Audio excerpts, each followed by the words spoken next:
Hello everyone, I'm Carthu, and welcome back to the dojo. Today, we are going to talk part 2 of the Goku sent to Beerus'S planet What If. I know, it's not a Wednesday, it's not even close, and it's not like I missed a Wednesday. This is a part 2 because you guys have requested it so heavily, and I always do a weekend video anyway, so I just pushed back the weekend video for this weekend, just till a little later. The topic at hand, though, what are we specifically discussing in this part 2? As you may be aware if you've watched part 1, if you haven't, it's linked right above. Part 1 actually covers the entire timeline, up until the point that Beerus reawakens after Goku arrives on the planet and he goes to sleep for Whis to train him. So, what could this be? Well, it's the time in between, which I didn't really elaborate on in that video, because I didn't really want to make a half an hour long video. This video will focus on the events that take place on Beerus'S planet specifically. Any events that happen on Earth, maybe we could save those for a part 3, I think that'd be a little bit more interesting. I don't think putting them in the same video really works very well because they are two separate planets really, and two separate events. It's a whole different form of timeline sort of when you're constructing a narrative like that. So let's just talk about the events on Beerus'S planet, and I would like to say I'm trying to, as best as possible, give you insight into how I feel the characters would act and react in these situations based on the characterizations they've been given in the past. However, this is my interpretation of those characters, so you may not agree with how I characterize some people here. This is falling closer to the realm of fanfiction, and this is probably about as far as I'll ever go for a what if, because I need to really elaborate on the events in between point A and B that I established in the last video. Without further ado, video intro.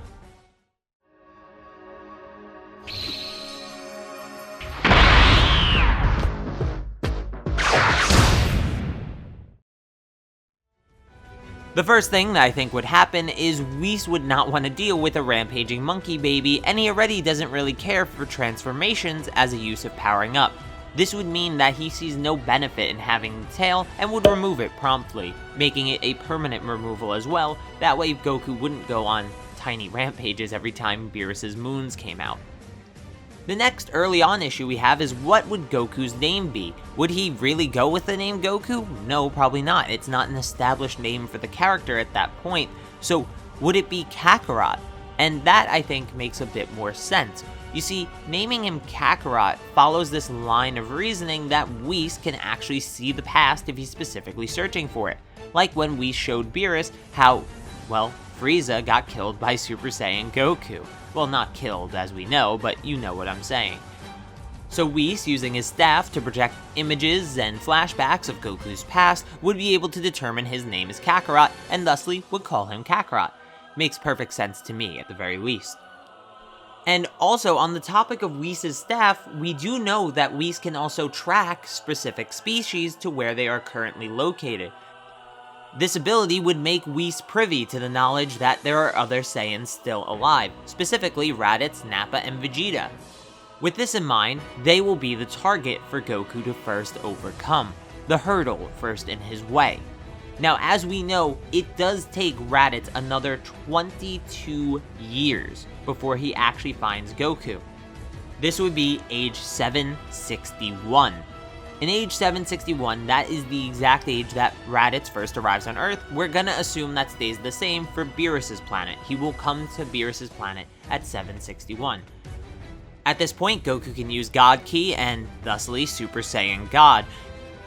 But the more important thing that Whis is trying to emphasize is fundamentals. Because Goku has none, he's a 2-year-old. The fundamentals, his education, and his behavior, especially since he didn't bump his head in this timeline. You see, not all Saiyans are these rambunctious children running around destroying planets. They're actually shown to be fairly civilized in the Broly movie, and honestly in most incarnations. So being fairly civilized means that you just have to raise them from babies to adults that are civilized. That's simply it. Some babies and humans, real life humans, are rambunctious and get into trouble a lot. If you raise them correctly, they will no longer be that child when they grow up all the way. So utilizing the assumption that Whis fixes that problem, it's fixed by the time that Raditz arrives at the very, very least. And so, the year is now 761, Raditz has landed on Beerus'S planet. Goku's power breaks Raditz's scouter, which sends a signal back to the other two, Nappa and Vegeta, that something has gone terribly wrong. They know that Goku is supposed to be this weak, low-class warrior, and all of a sudden, now he has a power level so strong that it broke Raditz's scouter. This is piquing Vegeta's interest, and so he goes after Goku and Raditz, following Raditz's last known position as a point of reference. Back on Beerus's planet, though, Whis is realizing that this will be far too easy for Goku to be of any benefit, so he puts Goku in one of the weighted suits that we've seen in Dragon Ball Super. And he also informs Goku to not use God Ki at all. He wants to see what Goku can do without transforming. Again, a principle that Whis instilled in the basic training of Goku and Vegeta when they arrive in Dragon Ball Super.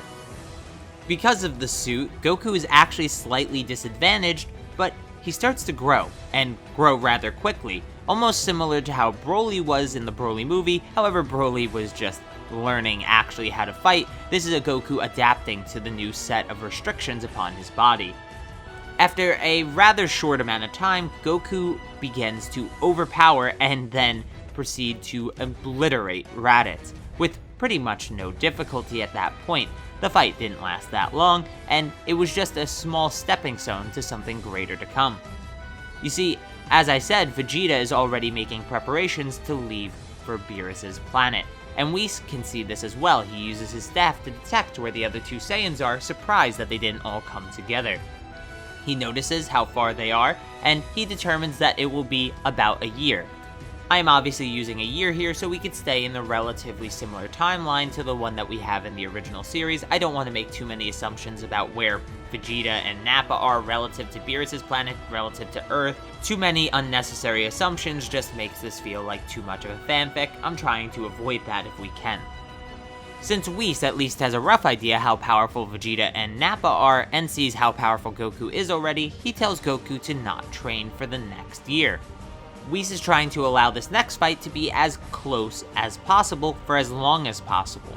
And so, a year passes, little happens on Beerus's world, and Vegeta and Nappa arrive. Whis tells Goku fairly quickly that the big one can be finished off, since it's the shorter one that's important to his growth. And so, Goku goes about one-shotting Nappa with literally no difficulty, and now the fight with Vegeta begins. Goku is once again given the weighted suit, obviously more heavy than the last time for this fight, and gets stronger as the fight goes on. However, something Whis didn't predict is happening now. Vegeta is also getting stronger as the fight happens. Whis sees this as an opportunity here, and increases the weight on Goku over time, so he doesn't start to outpace Vegeta. He even begins to heal Vegeta on occasion, allowing him to keep going and receive Zenkai boosts, though possibly unintentionally.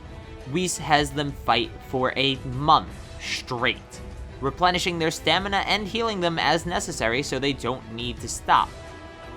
But by the end of the month, Whis removes Goku's suit and tells him to show Vegeta his God Ki. Goku erupts into Super Saiyan God and shakes the entire Dragon Ball macrocosm with his power-up. Whis gives him the okay, and Goku obliterates Vegeta. So yes, I wasn't setting that up for Vegeta to stay, I was setting it up for Vegeta to be used. Vegeta was used, and successfully so, and now he has served his purpose, so he must be destroyed. He is not part of Beerus's plan for Goku. He wants to fight Goku, not other Saiyans. With the Saiyans gone and Goku extremely powerful, Whis begins to train him for Ultra Instinct for the remaining 16 years. Since Whis has trained him since the beginning, Goku doesn't have the inherently bad tendencies that stopped him from achieving it in Dragon Ball Super. In this case, that would be Goku's relaxed nature. He does not have that in this because Whis has been teaching him fundamentals and how not to be relaxed and on guard constantly without overthinking. So, Goku goes on to master Ultra Instinct in the next 16 years. And as I said in my first video, he possibly does so even sooner than the 16-year mark. It's not like he's mastering it right as Beerus wakes up.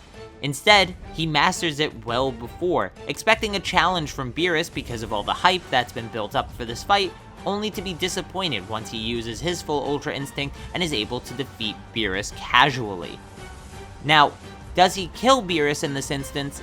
I would say yes. And because of that, I would also say that Whis had a plan in store for this, and that Goku is now the God of Destruction of Universe 7. Goku was just a backup plan. This is why Whis was so okay with training him, because he knew either way this fight went, he would still have a God of Destruction by the end of it. And that is how the events on Beerus's planet end, with Goku becoming the new God of Destruction of Universe 7. Thanks for watching. Leave your opinions, counterpoints in the comments down below. Hit subscribe and that notification bell if you want to stay up to date on the channel. Check out the Patreon and the t-shirt if you really want to support me. And don't forget to click those 2 videos above to go see some other great content on the channel. See ya!